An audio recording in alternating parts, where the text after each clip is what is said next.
రైతులపై కాంగ్రెస్ సర్కారు క్రూరత్వం హద్దులు దాటిపోతోంది. లగచర్ల కేసులో 30 రోజులుగా జైల్లోనే ఉన్న రైతు హీరియా నాయక్ పట్ల ప్రభుత్వం వ్యవహరించిన తీరు వివాదాస్పదంగా మారింది.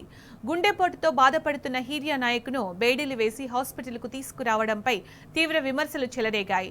ప్రభుత్వంపై బీఆర్ఎస్ నేతలు తీవ్ర స్థాయిలో మండిపడ్డారు. అటు ప్రభుత్వం ఎంత హింసించినా మా భూములు ఇచ్చేది లేదని రైతుల కుటుంబ సభ్యులు తేల్చి చెప్పారు.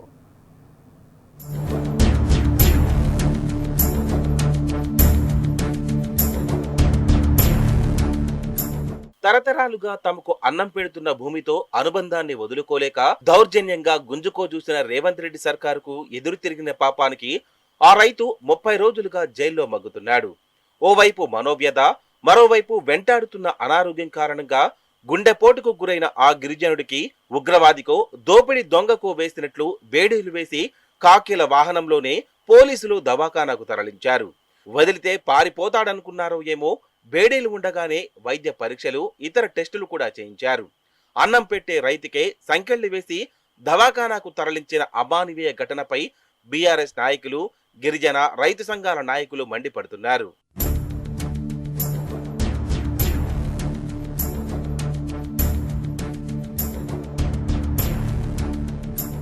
రైతులపై కాంగ్రెస్ సర్కారుకు కక్ష తీరలేదు.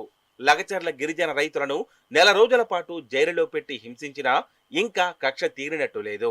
జైలులో గుండె నొప్పి వచ్చిన గిరిజన రైతు హీరియా నాయక్ కు వైద్యం అందించడంలోనూ పట్టింపు లేకుండా వ్యవహరించింది. అంతటితో ఆగకుండా గుండె నొప్పితో బాధపడుతున్న హీరియా నాయక్ కు సంకెళ్లు వేసి దవాఖానాకు తరలించి తన క్రూరత్వాన్ని చాటుకుంది. సంగారెడ్డి జిల్లా కంది జైలులో గుండెపోటుతో బాధపడుతున్న లగచర్ల రైతు హీరియా నాయక్ ను అంబులెన్స్ లో కాకుండా పోలీస్ జీప్లోనే సంగారెడ్డి ప్రభుత్వ ఆసుపత్రికి తరలించారు.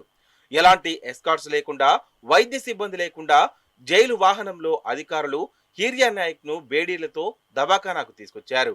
గుండె నొప్పితో తల్లడిల్లిపోతూ దవాఖానా బెడ్ పై మెలికలి తిరుగుతున్నా సంకెళ్లు తొలగించలేదు. మానవీయతను చాటుకోవాల్సిన జైలు అధికారులు, పోలీసులు బేడీలు తీయకుండానే వైద్య పరీక్షలు చేయించారు. వైద్యులు ఈజీసీ, ఇతర టెస్టులు చేస్తున్న సమయంలోనూ సంఖ్యలు తీయలేదంటే అన్నం పెట్టే రైతన్న పట్ల రేవంత్ సర్కార్ ఎంత దుర్మార్గంగా వ్యవహరించిందో అర్థం చేసుకోవచ్చు.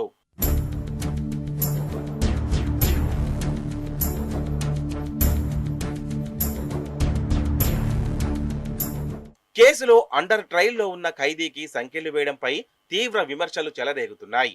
గతంలో కోర్టులు బేడీలు వేయవద్దని చెప్పినా పోలీసులు, జైలు అధికారులు మాత్రం పట్టించుకోలేదు. హీరియా నాయక్ కు బేడీలు వేయడంపై గిరిజన రైతు సంఘాల నాయకులు తీవ్రంగా విమర్శిస్తున్నారు. ఓ రైతుకు, అదీగాక గుండె నొప్పితో బాధపడుతున్న అన్నదాతకు సంకెళ్లు వేసి దవాఖానాకు తీసుకురావడంపై బీఆర్ఎస్ నాయకులు నిప్పులు చెరిగారు. సంగారెడ్డి హాస్పిటల్లో హీరియా నాయక్ ను పరామర్శించి అండగా ఉంటామని ధైర్యం చెప్పారు. హీరియా నాయక్ గుండె నొప్పితో బాధపడుతున్నాడని తెలుసుకున్న కుటుంబ సభ్యులు కలవడానికి ప్రయత్నించగా తొలుత అడ్డుకున్నారు.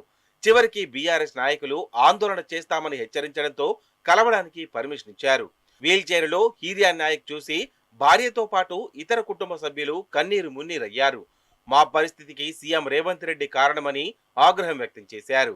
హీరియా నాయక్ కు ఏదైనా జరిగితే సీఎం, అతని సోదరులే బాధ్యులని తీవ్ర స్థాయిలో మండిపడ్డారు. ప్రభుత్వం ఎన్ని తిప్పలు పెట్టినా మా భూములు ఇచ్చేది లేదని హీరియా నాయక్ కుటుంబ సభ్యులు తేల్చి చెప్పారు. సంగారెడ్డి ఆసుపత్రిలో పరీక్షలు ముగిసిన తర్వాత మెరుగైన చికిత్స కోసం హైదరాబాద్ నిమ్స్ ఆసుపత్రికి రైతు హీరియా నాయక్ ను తీసుకొచ్చారు. చాలా రోజులుగా హీరియా నాయక్ ఛాతీనొప్పితో బాధపడుతున్నాడని వైద్యులు తెలిపారు. ప్రస్తుతం హీరియా నాయక్ ఆరోగ్య పరిస్థితి నిలకడగా ఉందని నిమ్స్ వైద్యులు వెల్లడించారు.